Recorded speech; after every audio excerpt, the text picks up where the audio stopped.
The environment was a lot different 8 years ago. There were almost nobody in the whole country was opening an independent bookstore 8.5 years ago. Now, in the last couple of years, there's sort of been a blossoming of people who were doing it. But at the time we did it, the conventional wisdom was you couldn't do that because the market would belong to these big box stores that were coming in and taking over everything. We sort of broke all the rules. Not only did we open a bookstore when that was sort of against the conventional wisdom at the time, but we also opened up on a corner, kind of a residential corner in New Orleans. We're really central to where there are a lot of readers, and there's an active neighborhood here, but it doesn't look like the kind of place that you would see a store maybe in another city or in a it's not the kind of location where you would expect to see a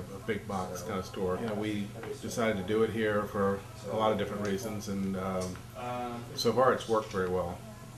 Our first inclination was actually to open up, was to do something with the Pretending Theater. And right before we decided, it was either going to be that or we heard that the Little Professor was closing. And we went to look at both things and we decided bookstore. That would be, we both love books, and it was sort of a perfect way to go.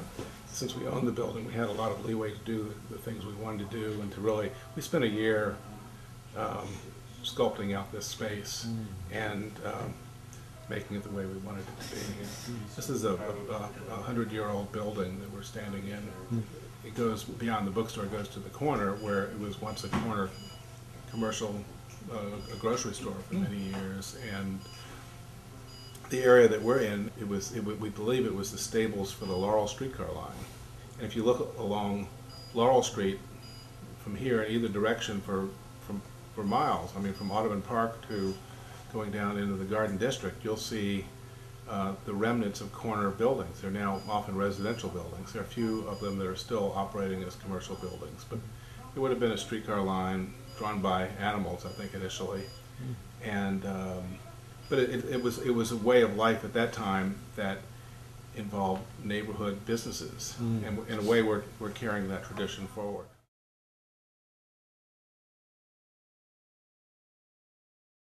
Well, everybody in New Orleans was affected by it, whether they were under water directly or indirectly or had family members under, but everybody was affected. Of course, the store was closed for a period of time.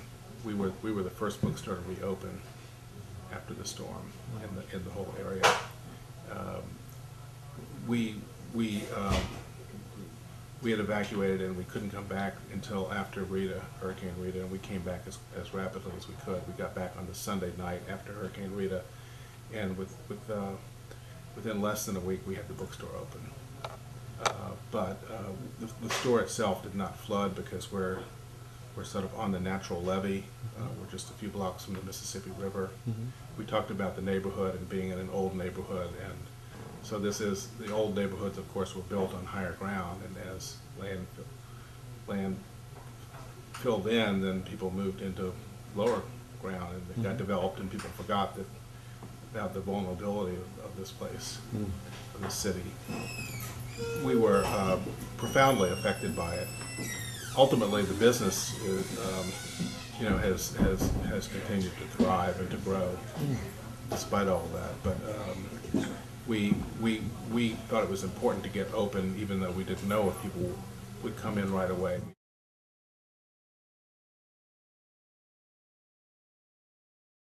A bookstore is a place of ideas, and so although any locally owned business is a community business, to one extent or another, I think it's accentuated in a bookstore environment where people get ideas, where they talk about things that are happening, and a lot of books, of course, came out about the storm and help people understand what happened. We've done a number of events here that were storm related. For instance, having Ivor Van Heerden here, who was, in my opinion, one of the great heroes of the time. He was the LSU person in charge of the hurricane center there that first of all understood that the storm was really coming here, and he also was the person who identified that the levee failure was a man-made problem.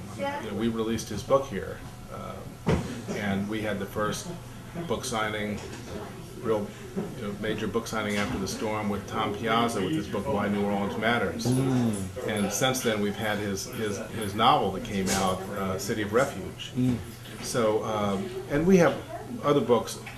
Of course, we have a lot of other signings that don't have anything to do with the storm at all, but they also, it's a point of beginning a discussion, or books are something that people have that people can think about. It's a different way of getting information than the high-speed communication world that we get a lot of other information from, but it uses a different part of the brain, or you may be reading a book just for the pleasure, but nevertheless it kind of occupies a special place in people's lives, and that's sort of where we fit in.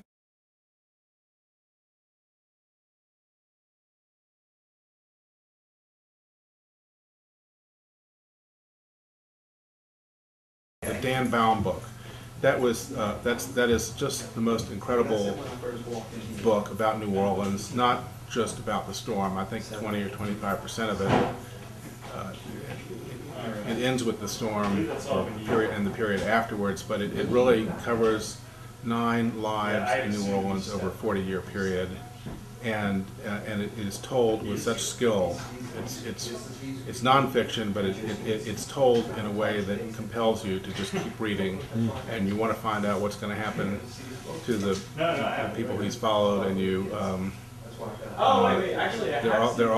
they all have an interesting story to tell, and we had the opportunity to be to launch this event, and our enthusiasm was high, and we began sharing it with our customers, and we publicized the event, and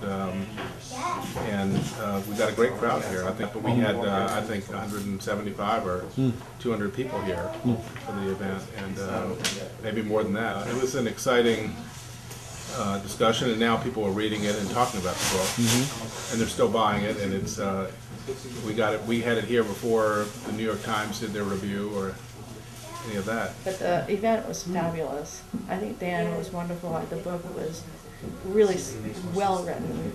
The characters were just, some of them were a riot, to be sure. A lot of them were here? A lot of them were here. We had 5 of them here, including the photographer for the cover.